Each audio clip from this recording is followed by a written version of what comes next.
Hello friends, welcome to our YouTube channel Nollywood zone. मैं निकेत जैन आपका बहुत बहुत स्वागत करता हूं।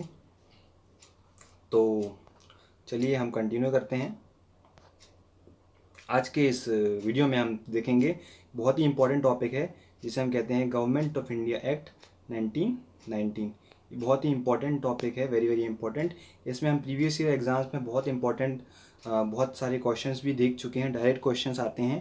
इसके अलावा हम मेंस एग्जाम्स में भी ये लिखने के लिए आ जाता है ना। तो बहुत ही ज़्यादा एक्सपेक्टेड टॉपिक है ये। ओके, और बहुत सिंपल टॉपिक भी है। तो आज के इस वीडियो में हम इसे डिटेल में डिस्कस करेंगे। अब तक हमने हमारे पुरानी वीडियोस में कंपनी रूल को जो हमने दो भागों में डिवाइड किया है, ब्रिटिश रूल को company rule and crown rule. तो कंपनी रूल के अंतर्गत हमने regulating act, Pitt's India act और सारे के सारे चार्टर एक्ट बहुत डिटेल में डिस्कस किए हैं। इनके सारे फीचर्स हमने पुराने वीडियोस में देखे हैं। जिन्होंने भी अब तक ये वीडियोस जाकर नहीं देखे हैं, प्लीज़ उसे रेफ़र करें। हमने अपने पुराने वीडियोस में government of India act 1858, Indian council act, सारे के सारे ये भी डिटेल में डिस्कस किए हैं। तो प्लीज़ उसे रेफ़र कीजिए। ओके, आज के वीडियो में हम देखेंगे हमारे पूरी क्रोनोलॉजी के तहत हर एक जो डेवलपमेंट हुआ, पॉलिटिकल डेवलपमेंट, हम उसे समझ रहे हैं। तो चलिए स्टार्ट करते हैं। गवर्नमेंट ऑफ इंडिया एक्ट 1919, इसे हम मॉन्टेग्यू चेम्सफोर्ड रिफॉर्म भी कहते हैं। क्यों कहते हैं मॉन्टेग्यू चेम्सफोर्ड रिफॉर्म? क्योंकि उस समय हमारे जो मॉन्टेग्यू थे, सर मॉन्टेग्यू, वो हमारे सेक्रेटरी ऑफ स्टेट थे और जो चेम्सफोर्ड थे वो हमारे वाइसरॉय थे। ओके, तो इस कारण हम इसे मॉन्टेग्यू चेम्सफोर्ड रिफॉर्म भी कहते थे। जैसे कि हमने 1909 के एक्ट में भी पढ़ा था, उसे हम मॉर्लेमेंटो रिफॉर्म कहते थे। मॉर्लेमेंटो रिफॉर्म 1909 और मॉन्टेग्यू चेम्सफोर्ड रिफॉर्म 1919। जी, अभी जो मॉन्टेग्यू चेम्सफोर्ड रिफॉर्म था उसका बेस क्या था? उसका बेस था अगस्त डिक्लेरेशन। अगस्त डिक्लेरेशन क्या है? ऑन अगस्त 20, 1917 ब्रिटिश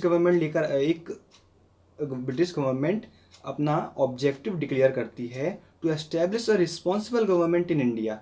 इंडिया में उनको रिस्पॉन्सिबल गवर्नमेंट इस्टेब्लिश करनी है, ऐसा ऑब्जेक्टिव ये लेकर आते हैं अगस्त के महीने में, 20 अगस्त को, जिसे हम अगस्त डिक्लेरेशन भी कहते हैं। ओके, तो अब डिक्लेयर तो कर दिया, अब इसे फुलफिल करने के लिए 1919 में ये लेकर आते हैं government of India act 1919। Okay, जो कि एनफोर्स कब होता है? 1921 में। एक्ट आया 1919 में और एनफोर्स हुआ 1921 में। ये तो इंपॉर्टेंट पॉइंट हो गया। ओके, उसके अलावा हम देखते हैं, हम इस एक्ट के हम इम्पोर्टेंट फीचर देख रहे हैं। तो उसके अलावा हम देखते हैं इस इम्पोर्टेंट फीचर इस एक्ट का एक, कि इस एक्ट के थ्रू डायरकी, जिसे हम द्वैध शासन भी कहते हैं, इस एक्ट के थ्रू डायरकी इंट्रोड्यूस हो जाती है। जैसा कि आप यहाँ देख सकते हैं, डायरकी के बारे में एक बहुत शॉर्ट डिस्क्रिप्शन दिया हुआ है, ये है।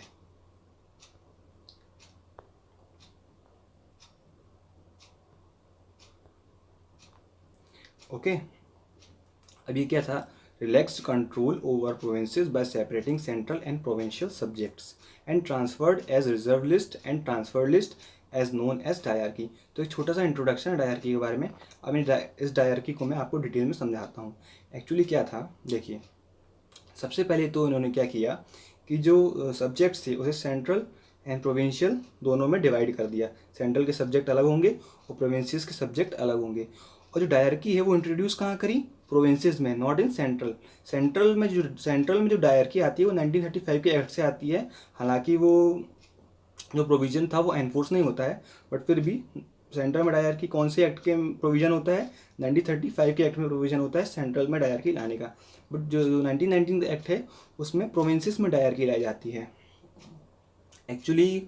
और जो प्रोविंसेस में सब्जेक्ट्स होते हैं उसे भी ये डिवाइड कर देते हैं दो लिस्ट में। एक होती है ट्रांसफर्ड लिस्ट, एक होती है रिजर्व लिस्ट, एक होती है ट्रांसफर्ड लिस्ट। ओके, तो reserve list and transferred list. अब देखिए, समझने वाली बात है। जो रिजर्व लिस्ट होती है वो किसके अंदर होती है? वो जो गवर्नर जनरल की काउंसिल होती है, एग्जीक्यूटिव काउंसिल, उसके अंदर होती है रिजर्व लिस्ट। रिजर्व लिस्ट के अंदर कानून बनाना और उसे लागू करवाना, ये किसके अंदर आ जाता है? एग्जीक्यूटिव काउंसिल ऑफ गवर्नर, जिसका हेड होता है गवर्नर। ओके, और जो ट्रांसफर्ड लिस्ट होती है वो किसके अंदर आती है? मिनिस्टर्स के अंदर आती है। मिनिस्टर्स जो कि जनता के द्वारा जो जनता के द्वारा इलेक्टेड होते हैं। लिमिटेड फ्रेंचाइजीज तो इंट्रोड्यूस हो ही जाती है इस एक्ट के थ्रू, जो हम आगे के फीचर्स में देखेंगे। और जो इलेक्टेड मिनिस्टर्स होते हैं वो क्या देखते हैं? Transferred list. तो मज़े की बात यह है कि रिजर्व लिस्ट में ये सारे ऐसे प्रोविजंस, ऐसे सब्जेक्ट्स डाल देते हैं जैसे कि लैंड, रेवेन्यू, इरिगेशन, ऐसे सब्जेक्ट्स जिससे मनी, जिससे पैसा आता है, ओके, जिससे रेवेन्यू कमाई जाती है, जिसमें ब्रिटिश गवर्नमेंट की थोड़ी सी इनकम होती है। सारे सब्जेक्ट्स कहाँ पे ले लिए, जो भी पावरफुल सब्जेक्ट्स थे वो रिजर्व लिस्ट में डाल दिए, और ऐसे सब्जेक्ट जैसे health, education, welfare of public, तो ये जो भी वेलफेयर ऑफ पब्लिक मतलब हेल्थ, एजुकेशन, ये सारे सब्जेक्ट थे वो डाल देते हैं ट्रांसफर लिस्ट में। तो जब मिनिस्टर्स के पास पैसा ही नहीं होगा तो कहाँ से वेलफेयर करेंगे, एक प्रकार से देखा जाए तो, है ना। तो जो जो ब्रिटिश गवर्नमेंट है वो कोशिश करती है कि जो इंडियंस है उनको कहीं ना कहीं ऐसा भी महसूस हो कि हाँ उन्हें कुछ सब्जेक्ट्स दिए गए हैं, कुछ अथॉरिटी दी गई है ताकि वो काम कर सकें, बट एक्चुअल में वो ऐसा कुछ नहीं होता है। ओके, तो हम कह सकते हैं कि सांप भी मर जाए और लाठी भी ना टूटे वाली कहावत कि ब्रिटिशर्स ऐसी कुछ स्कीम लेकर आते हैं जिसे हम क्या कहते हैं, डायरकी या द्वैध शासन। ओके, तो बहुत इम्पॉर्टेंट डेवलपमेंट है जो 1919 के एक्ट में आता है, इसे हमें समझना ज़रूरी है। आई होप ये आपको समझ में आया होगा, और कभी भी आपको डायरकी के बारे में लिखना हो तो आप ये जो मैंने आपको टेम्पलेट दिया है इसे तो आप याद रख ही सकते हैं। ओके, उसके अलावा हम देखते हैं इंट्रोड्यूस्ड, इस एक्ट में इंट्रोड्यूस क्या हुआ, बाइकैमरलिज्म, जो हमारे इंडिया में भी है, लोकसभा है, राज्यसभा है, 2 हाउसेज हैं, 2 हाउसेज हैं, तो इसे हम बाइकैमरलिज्म कहते हैं। जो इस टाइम भी बाइकैमरलिज्म था वो कैसा था, upper house and lower house. Upper house को हम कहते थे काउंसिल ऑफ स्टेट्स और लोअर हाउस को कहते थे लेजिस्लेटिव असेंबली। जैसे हम अभी लोअर हाउस को लोकसभा और अपर हाउस को राज्यसभा कहते हैं, उस टाइम ये अलग नाम थे। ओके, उसके अलावा हम देखते हैं इस एक्ट के through it granted franchises to limited number of people on the basis of property, tax and education. हमने अभी देखा कि जो फ्रेंचाइजीज थी उसे अब कुछ लिमिटेड नंबर पीपल को दिया गया है, किस बेसिस पे, जिसकी प्रॉपर्टी ज़्यादा है या जिसकी टैक्स का जो टैक्स भरता है, जिसकी एजुकेशन ठीक ठाक है, मतलब उन्हें कुछ क्राइटेरिया फिक्स की होती है, उस बेसिस पे उन्होंने फ्रेंचाइजीज मतलब फ्रेंचाइज का मतलब होता है मताधिकार, वोट देने का, जो वोट दे सकते हैं वो उसे कहते हैं। ओके, तो ये उन्होंने कुछ बढ़ा दिया। उसके अलावा हम देखते हैं created new office of high commissioner of India. High commissioner of India का नया ऑफिस इन्होंने इंट्रोड्यूस किया, इस एक्ट के थ्रू क्रिएट किया। ओके, इसके अलावा इन्होंने it separated provincial budget from central budget. ऐसा पहली बार हमको देखने मिलता है कि सेंट्रल और प्रोविंशियल का जो बजट है उसे सेपरेटेड कर दिया गया है। तो ये बहुत ही इंपॉर्टेंट डेवलपमेंट था। तो डेवलपमेंट आप याद रखिएगा, dyarchy, bicameralism, franchisees extended to limited number of people on the basis of property, tax and education, high commissioner of India, budget को सेपरेट कर दिया सेंट्रल प्रोविंसेस के। ओके, नेक्स्ट देखेंगे हम उसके और कुछ इंपॉर्टेंट फीचर देखेंगे, जैसे कि कम्युनल रिप्रेजेंटेशन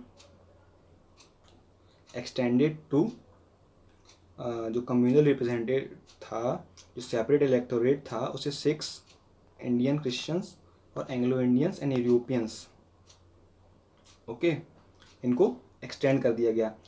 हम जानते हैं कम्युनल रिप्रेजेंटेशन कौन सी एक्ट के थ्रू आता है, 1909 के एक्ट के थ्रू आया था पहली बार, जो मुस्लिम्स को दिया गया था। ओके, इस एक्ट में हम क्या देखते हैं, जो कम्युनल रिप्रेजेंटेशन है उसे एक्सटेंड कर दिया गया। किसे एक्सटेंड किया गया, 6 Indian Christians, Anglo Indians and Europeans, जो भी बहुत इंपॉर्टेंट है, आपको ये याद रखना है, MCQ में पूछा जा सकता है कम्युनल रिप्रेजेंटेशन एक्सटेंड किस एक्ट के थ्रू किया गया था। तो 1990 का एक्ट है, 6 Indian Christians, Anglo Indians and Europeans. Okay, उसके अलावा हम देखते हैं जो 1926 में सेंट्रल पब्लिक सर्विस कमीशन बनती है, उसका प्रोविजन भी इसी एक्ट में होता है। ओके, आई होप आप लोगों को ये पॉइंट क्लियर है कि सेंट्रल पब्लिक सर्विस कमीशन का प्रोविजन भी 1919 के एक्ट में हमें देखने मिलता है। उसके अलावा appointed new commission to report working of 10 years in India, जो ब्रिटिश गवर्नमेंट है उसकी वर्किंग इंडिया में 10 ईयर्स की कैसी रही उसे रिपोर्ट करने के लिए कमीशन का अपॉइंटमेंट भी इस एक्ट में प्रोविज़न होता है, जिसे हम देखते हैं 1927 में जो साइमन कमीशन आती है वो यही कमीशन है। ओके, तो अगर देखा जाए 1919 का एक्ट है, 10 साल की वर्किंग से देखनी है ब्रिटिश गवर्नमेंट की, तो कब आनी चाहिए, 1929 में, बट हम देखते हैं 1927 में ही साइमन कमीशन भारत में आ जाता है। 2 साल पहले क्यों आता है, कुछ रिवॉल्यूशनरी एक्टिविटीज़ हमारे इंडिया में जो बढ़ रही होती हैं उनका कहीं ना कहीं ब्रिटिश गवर्नमेंट पे प्रेशर होता है। उसके अलावा उस टाइम जो ब्रिटेन में इलेक्शंस भी आने वाले होते हैं, तो कहीं ना कहीं उसका प्रेशर भी गवर्नमेंट के ऊपर होता है। इसलिए वो दिखाना चाहते हैं कि हम इंडियंस के लिए कुछ कर रहे हैं, या कुछ ऐसा वो बताना चाहते थे, प्रोपेगेंडा कह सकते हैं हम उसे गवर्नमेंट का। उन्होंने 2 साल पहले ही कमीशन को अपॉइंट कर दिया और भारत में भेज दिया। ओके, तो जब हम साइमन कमीशन के बारे में डिस्कस कर रहे हैं तो ये बहुत इंपॉर्टेंट टॉपिक भी है, तो इसलिए हम थोड़ा सा और डिटेल में से हम देखेंगे। साइमन कमीशन के बारे में कुछ इंपॉर्टेंट पॉइंट्स हम देखेंगे। साइमन कमीशन 1927 में आता है, 2 साल पहले। क्यों आता है मैं बता चुका हूँ। ये 7 मेंबर कमीशन होता है जिसमें सारे के सारे गोरे होते हैं, गोरे हैं। ओके, इसलिए इसे वाइट, इसमें सारे के सारे गोरे होते हैं। Okay, all members are British. Okay, उसके चेयरमैन कौन होते हैं? John Simon. जॉन साइमन, इसलिए इसका नाम साइमन कमीशन पड़ता है। उसके अलावा ये अपनी रिपोर्ट कब सबमिट करता है? 1930 में सबमिट करता है। और ये रिकमेंड क्या करता है? To abolish dyarchy.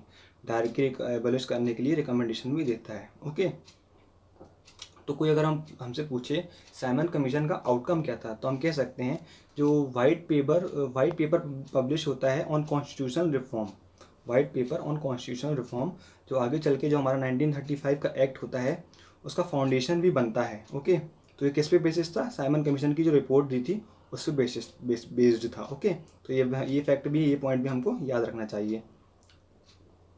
ओके, तो ये साइमन कमीशन के बारे में कुछ इंपॉर्टेंट पॉइंट्स थे। तो इस वीडियो में इतना ही। Thank you so much. I hope आप लोगों को ये एक्ट पूरा समझ में आ गया होगा। आगे के वीडियो में 1935 का एक्ट, 1947 का एक्ट, और कैसे हमारी कॉन्स्टिट्यूशन असेंबली फॉर्म होती है, कैसे कॉन्स्टिट्यूशन बनता है, सारे बहुत ही इंपॉर्टेंट टॉपिक्स को कवर करेंगे। ओके, तो आप लोगों से एक रिक्वेस्ट है कि प्लीज़ हमारे चैनल को लाइक, शेयर एंड सब्सक्राइब कीजिए, और अपने दोस्तों के साथ भी इसे शेयर कीजिए ताकि ज़्यादा से ज़्यादा लोगों तक एजुकेशन की रीच बढ़ सके। ओके, तो इस वीडियो के लिए इतना ही। Thank you so much.